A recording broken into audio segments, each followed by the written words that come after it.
berupa suratul Fatihah apa yang menjadi oleh Allah Subhanahu wa taala, dimudahkan semua urusan kita, urusan dunia dan akhirat, amin ya rabbal alamin. Para hadirin, para jamaah rahimakumullah, ta'ala Nabi Muhammad sallallahu alaihi wasallam wa alihi wa ashabihi ajma'in wa ila walidayna wa asatidana muslimina wal mu'minina minhum wa li husuli maqasidina allati taqana biha al-Fatihah. A'udzu billahi minasy syaithanir rajim. Bismillahirrahmanirrahim. Alhamdulillahi rabbil alamin. Ar-Rahmanir Rahim. Maliki yaumiddin. Iyyaka na'budu wa iyyaka nasta'in. Ihdinas siratal mustaqim. Siratal ladzina an'amta 'alaihim ghairil maghdubi 'alaihim waladdallin. Amin. Bismillahirrahmanirrahim. Ini maqalah yang terakhir dari bab 8 perkara. An Ali radhiyallahu anhu, diriwayatkan dari Sayyidina Ali karramallahu wajhahu radhiyallahu anhu. Beliau berkata, la khaira fi sholatin la khusyu'a fiha.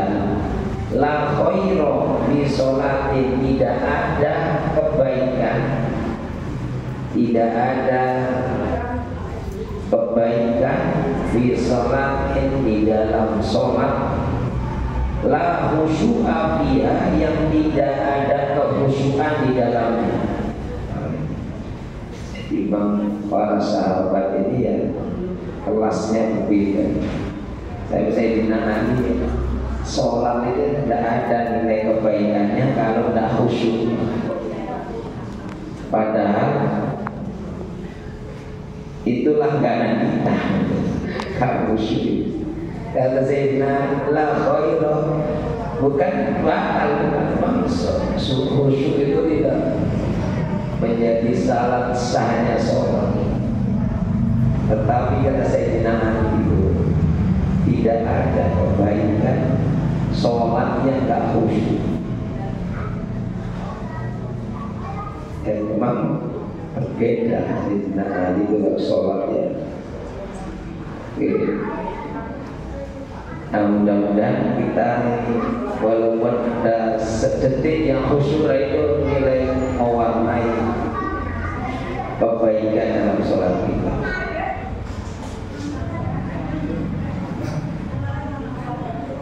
Kemudian kata beliau, iwana khairu fi shaumi, tidak ada kebaikan di dalam puasa, la imtina fihi, yang tidak dapat mencegah di dalam puasa itu dari kejelekan. La khaira fi shaumin, tidak ada kebaikan dalam puasa, lam ina fihi, yang tidak dapat mencegah atau yang tidak ada pencegahan di dalamnya. Ketika puasa tidak bisa mencegah atau menahan diri anilawi, dari hal yang tak bermanfaat, dari pembicaraan yang tidak bermanfaat. Jadi kalau puasa ini sudah lagi Ramadan, tapi yang dibahas itu ngomongnya nggak ada manfaatnya, kata Sayyidina Ali, tidak ada kebaikannya. Ini bang, puasanya orang yang khusus itu kan memang termasuk lisannya ini selalu berzikir, lisannya dan agak menahan diri dan ngomong bukan yang jelek, yang tidak ada manfaatnya. Jadi kita ini banyak berbicara yang nggak ada manfaat, ya tidak terlarang, bukan jelek, bukan apa, tapi lebih banyak tidak bermanfaat. Itu lawo, main-main atau guyonan belaka, atau ya tidak ada isinya. Nah, kata Sayyidina Ali, puasa itu seharusnya juga bisa menahan diri dari berkata-kata yang tidak bermanfaat. Nah, kalau masih tidak bisa menahan diri dari lagu, berkata-kata yang tidak ada faedahnya, berarti tidak ada kebaikan. Ini kata Sayyidina Ali. Berikutnya, wala khairu fi qiraatin, tidak ada kebaikan dalam bacaan Al-Quran. Tidak ada kebaikan fi qiraatin dalam bacaan Al-Quran. La tadabbur fiha, yang tidak disertai dengan tadabbur, yang tidak ada penghayatan terhadap isinya Al-Quran. Jadi ya baca hanya lewat saja, sebentar dibaca, dilafadzkan, tidak tadabbur maknanya. Makanya niku wonten pujian kan termasuk yang menyebabkan hati, ketenangan jiwa, ketenangan hati itu kan maca Quran angen-angen sak maknane. Lah kita bisa baca itu sudah untung, alhamdulillah. Tapi paling tidak kita tahu ini kita sedang membaca ayat-ayat Gusti Allah ini adalah firman yang Allah yang saya baca. Jadi yang artinya monggo nanti kalau yang sudah mahir baca Quran ini ditingkatkan bisa membaca terjemahnya. Jadi nopo wonten nanti hatam membaca terjemah Quran. Nanti siapa itu wonten zaman ini almarhum Pak Dirman, Pak Dirman di Tribun karena beliau almarhum Pak Dirman. Waktu beliau itu bisa baca Quran kan, belajar teori kan itu, Lukino. Begitu baca Quran, hatam itu waktu kau ulang tahun dihadiahi sekali putranya juga. Anaknya itu menghadiahi tafsir terjemah Al-Quran. Jadi tafsir Quran, terjemah Quran di tebel. Dan beliau hatam. Jadi beliau butuh buku, senang motor. Jadi beliau hatam terjemah Quran hatam, luar biasa. Sehingga kalau ketemu itu pasti bertanya, iki nopo warok ning nopo kira. Misalnya sering anggap karena ada istilah-istilah apa yang setiap kamu ditanya, luar biasa. Mudah-mudahan beliau dikumpulkan bersama dengan Quran. Amin ya rabbal alamin. Ini sing kula beliau itu luar biasa. Tadi mau Quran sak mana nih? Ramadan padahal ngaji ini berkumpul nih. Ya kadib berkoyah tahu soro misalnya. Tapi hatam sebulan itu hatam. Sing lancar gak hatam. Jadi luar biasa. Terus itu hatam menjadi menghatamkan terjemah Quran luar biasa. Wala khaira fi ilmin, wala khaira fi ilmin, dan tidak ada kebaikan di dalam ilmu. Tidak ada kebaikannya ilmu itu. La wara'a fihi, yang tidak dibarengi, yang tidak sertai dengan sifat wirai. Wira itu kehadian yang menjaga diri dari yang haram dan yang syubhat. Itu waro. Jadi kalau ada orang punya ilmu tapi sembrono, ya ini ilmunya seakan-akan tidak ada bekasnya, tidak ada kebaikannya. Jadi mestinya semakin berilmu itu semakin menjaga diri dari yang syubhat, lebih-lebih yang haram. Ini kata Sayyidina. Jadi kalau ilmu kok tidak dibarengi dengan sikap wira yang waro, menjaga diri dari yang haram dan yang syubhat. Syubhat itu mirip-mirip halal, mirip-mirip haram. Gak jelas, remang-remang. Ini kalau orang waro itu dijauhi. Kenapa? Siapa yang jatuh kepada yang syubhat itu bisa dipastikan nanti akan tergelincir kepada yang haram. Wala khaira fi malin, dan tidak ada kebaikannya pada harta. Tidak ada kebaikan pada harta. Punya harta banyak itu ya tidak baik.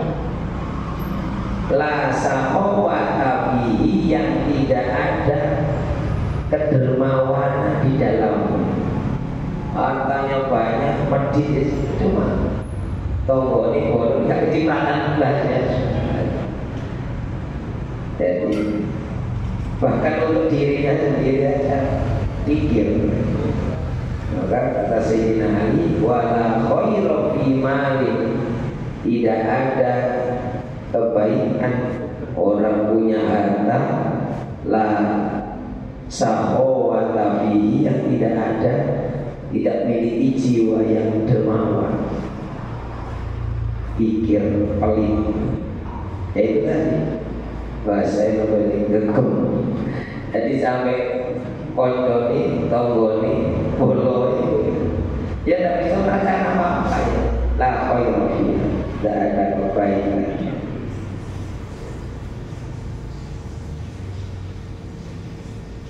Wala khaira fi ikhwatin. Terkait ini terkait sifat yang dermawan. Jadi orang punya harta yang banyak itu tidak ada nilai baiknya, lebihnya kalau tidak dermawan. Ruya annahu sallallahu alaihi wasallam qala, diriwayatkan dalam sebuah hadis Rasulullah bersabda, ma fataha rajulun baba atiyatin, tidaklah seseorang membuka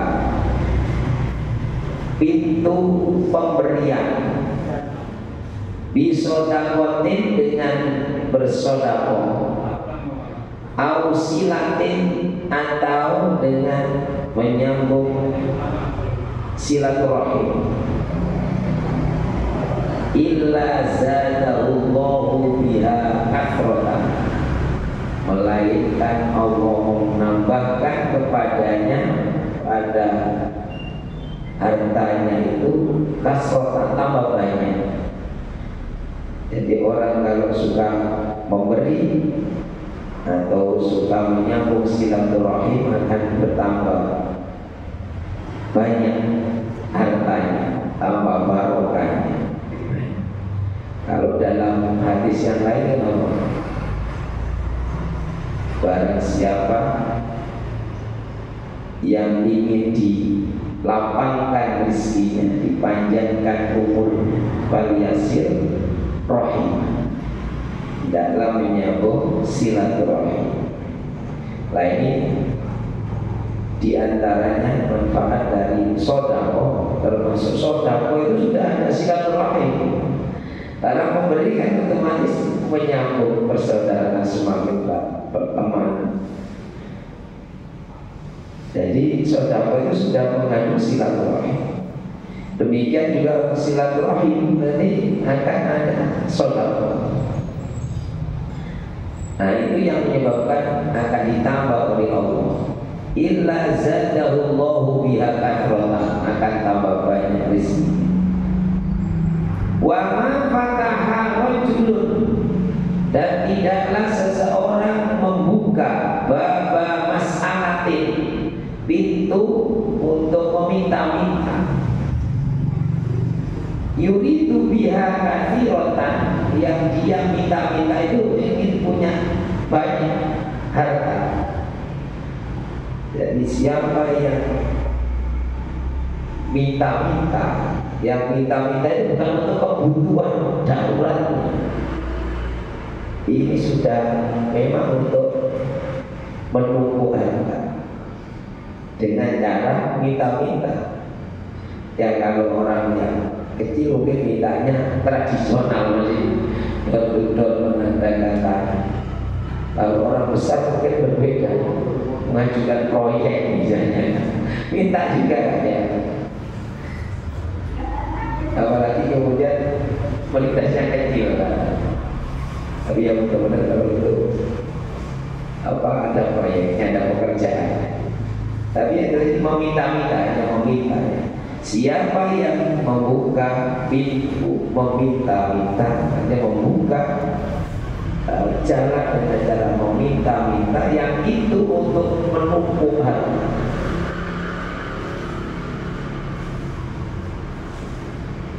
Tidaklah orang yang meminta-minta itu illa zadahullahu biha qillatan, melainkan hartanya akan bertambah sedikit.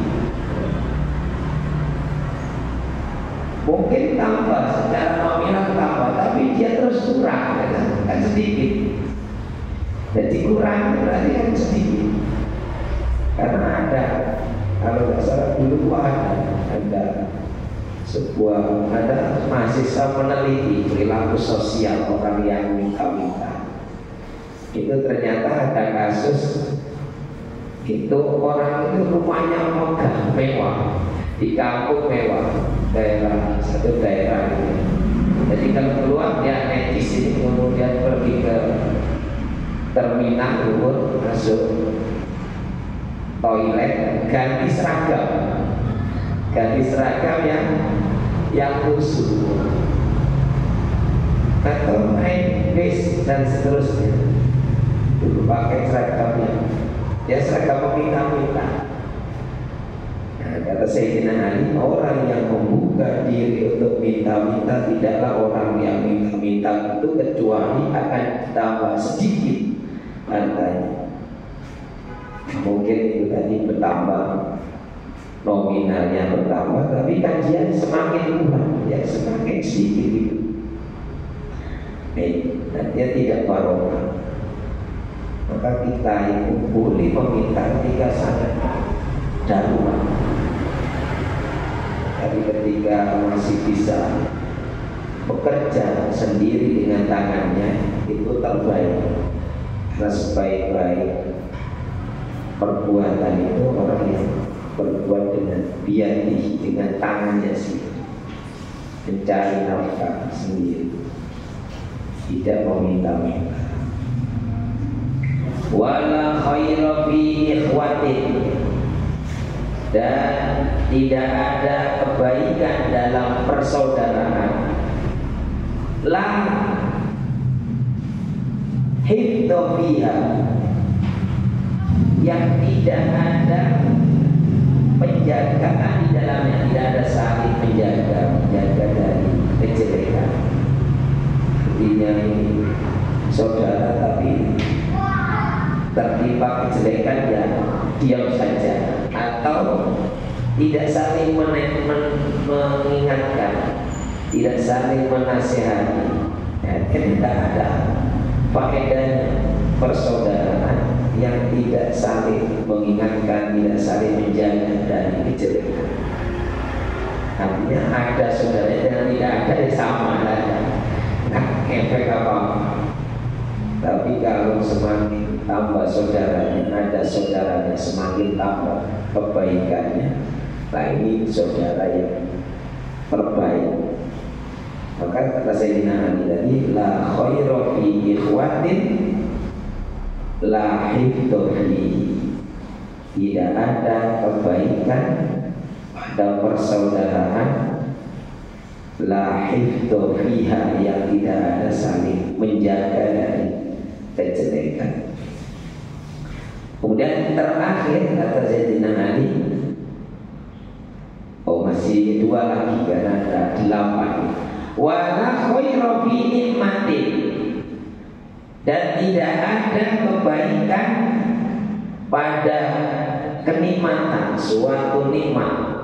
La khairu fi nikmatin, tidak ada kebaikan dalam suatu kenikmatan. La baqa'a laha, yang tidak kekal atau yang tidak abadi. Ya, itu kenikmatan kalau hanya sekedar lewat, yes, tidak ada manfaat, tidak ada kebaikannya atas dirinya. Maka kenikmatan yang pokok, yang selamanya itu yang harus kita cari, yaitu apa? Kenikmatan nanti di akhirat. Kalau di dunia hanya sebentar. Wala khairu fi du'ain, dan tidak ada kebaikan dalam doa. La ikhlasu fihi, yang tidak ada keikhlasan di dalamnya. Nah, kita berdoa tidak ada keikhlasan di dalamnya, tidak ada keyakinan dengan diterimanya doa kita. Nah, yang disampaikan Sayyidina Ali itu didasarkan sebuah riwayat hadis Nabi SAW. Beliau bersabda, Nabi bersabda, Inna hadhil quluba awiyatun, sesungguhnya hati ini, dari dalam diriwayatkan dalam sebuah hadis itu, sesungguhnya hati ini itu wadah, dan sebaik-baik wadah wa khairuha, sebaik-baik wadah yaitu aw'aha, fa khairuha aw'aha, sebaik-baik wadah itu yang bisa dipakai wadah gitu ya. Nah, kalau bolong, bocor ya percuma, ibaratnya seperti itu. Jadi kalau wadah yang terbaik itu wadah yang bisa pakai wadah. Kalau mangkok yang bisa pakai bakso lah. Kalau bolong ya tidak bisa. Tanpa apa hubungan dengan fa'idha sa'altumullaha fas'aluhu, jika kamu meminta kepada Allah, berdoa kepada Allah, maka mintalah. Wa antum wathiquna bil ijabah, dan kamu yakin dengan diijabah doa itu. Fa innallaha la yastajibu doa man da'a min dhahri qalbi ghafilin, karena Allah tidak akan mengijabah, mengabulkan doa orang yang berdoa dari luar hatinya, atau min dhahri qalbi ghafilin, dari hati orang yang lalai, yang lupa. Doa tadi baca apa doanya, lewat misalnya apa nih Rabbana atina, itu kan nggak bekas. Makanya kadang-kadang doa pun perlu ditambah yang lain yang berbeda. Karena kan kita berdoa Rabbana awalnya doa yang komplit, tapi begitu lancarnya kita akan lewat. Padahal ini doa sapu jagat ini tidak komplit. Itu yang hasanah, minta kebaikan di dunia, wabil akhirati hasanah, di akhiratnya hasanah, baik. Karena itu jangan jadi hatinya itu bolong, maksudnya ketika berdoa hanya jadi kosong. Jadi wadah tadi ini madai bolong. Jadi itu sesungguhnya hati seperti itu, seperti wadah, supaya wadah itu ya yang bisa dipakai wadah. Nah, kalau brondol yang pos, maka kalau berdoa kepada Allah dari dalam hati, yakin bahwa doa kita dijawab, karena Allah la yastajibu du'a man da'a min dhahri qalbin ghafil. Allah tidak mengabulkan doa orang yang memanjatkan doanya dari luar hatinya, yang lalai bahkan dengan doanya tadi apa. Rawahu Tabrani, hadis tadi diriwayatkan oleh Imam Tabrani. Jadi ini sebagai makalah terakhir dari bab 8. Mudah-mudahan akan benar. Bismillahirrahmanirrahim. Allahumma anta rabbi la ilaha illa anta khalaqtani wa ana 'abduka wa ana 'ala ahdika wa wa'dika mastata'tu a'udzu bika min syarri ma sana'tu abu'u laka bi ni'matika 'alayya wa abu'u bi dhanbi faghfir li fa innahu la yaghfiru dzunuba illa anta. Bismillahirrahmanirrahim. La yadurru ma'asmihi syai'un fil ardi wa la fis sama' wa huwas sami'ul 'alim. Bismillahirrahmanirrahim. La yadurru ma'asmihi syai'un fil ardi wa la fis sama' wa huwas sami'ul 'alim. Bismillahirrahmanirrahim. La yadurru ma'asmihi syai'un fil ardi wa la fis sama' wa huwas sami'ul 'alim. Bismillahirrahmanirrahim. Allahumma shalli wa sallim ala sayyidina Muhammadin wa ala alihi wa sahbihi ajma'in. Alhamdulillahi rabbil alamin. Allahumma ighfir lana dhunubana wa liwalidina warhamhum kama rabbawna shaghira. Allahumma ighfir lana warhamna wa'afina wa'fu 'anna. Allahumma inna nas'aluka al-huda wat-tuqa wal-'afafa wal-ghina. Allahumma inna nas'aluka 'ilman nafi'a wa 'amalan mutaqabbala wa rizqan halalan thayyiban wasi'an katsiran mubarakan. Allahumma anfa'na bima 'allamtana wa 'allimna ma yanfa'una. Allahumma ij'alna wa awladana wa talamidana ibadaka as-salihin al-muttaqin muqimina as-salat min ahli al-ilmi wa ahli al-khair wa ahli al-Qur'an al-'azim. Rabbana atina fid dunya hasanah wa fil akhirati hasanah wa qina adzaban nar. Wa sallallahu ala sayyidina Muhammadin wa ala alihi wa sahbihi wa sallam. Walhamdulillahi rabbil alamin. Assalamualaikum